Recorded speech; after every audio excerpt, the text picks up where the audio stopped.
తెలంగాణలో అన్ని ప్రభుత్వ హాస్టళ్లు, గురుకులాల్లో కామన్ డైట్ ప్లాన్ కార్యక్రమాలు ప్రారంభమయ్యాయి.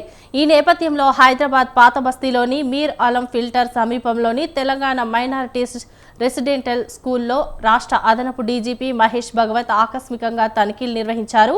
విద్యార్థులు, సిబ్బందితో మాట్లాడారు. అనంతరం కామన్ డైట్ ప్లాన్ను ప్రారంభించారు. గురుకులాల్లో కలుషిత ఆహారంతో విద్యార్థుల అస్వస్థత వంటి ఘటనలు చోటు చేసుకోవడంతో ప్రభుత్వం తాజా కార్యక్రమానికి శ్రీకారం చుట్టిందని మహేష్ భగవత్ తెలియజేశారు.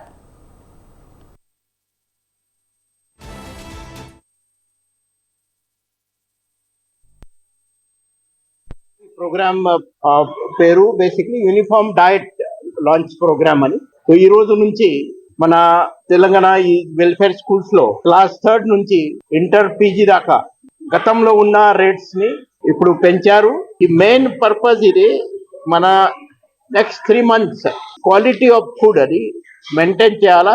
తర్వాత యూనిఫామ్ డయట్ అన్ని ఇన్స్టిట్యూషన్స్ లో ఉండాలా. దానితో పాటు ఒక flagship program young India integrated residential school అని అది కూడా గవర్నమెంట్ లాంచ్ చేస్తున్నారు. ఈ స్కూల్స్ ఇప్పుడు 28 లొకేషన్స్ లో ఫేజ్ 1 లో, తర్వాత 26 లొకేషన్ లో అసెంబ్లీ కాన్స్టిట్యున్సీ ఫేజ్ 2 లో లాంచ్ చేయడం జరుగుతున్నాయి. This is really a good initiative for the basically to maintain the standard of the food, quality of the food amongst all the our residential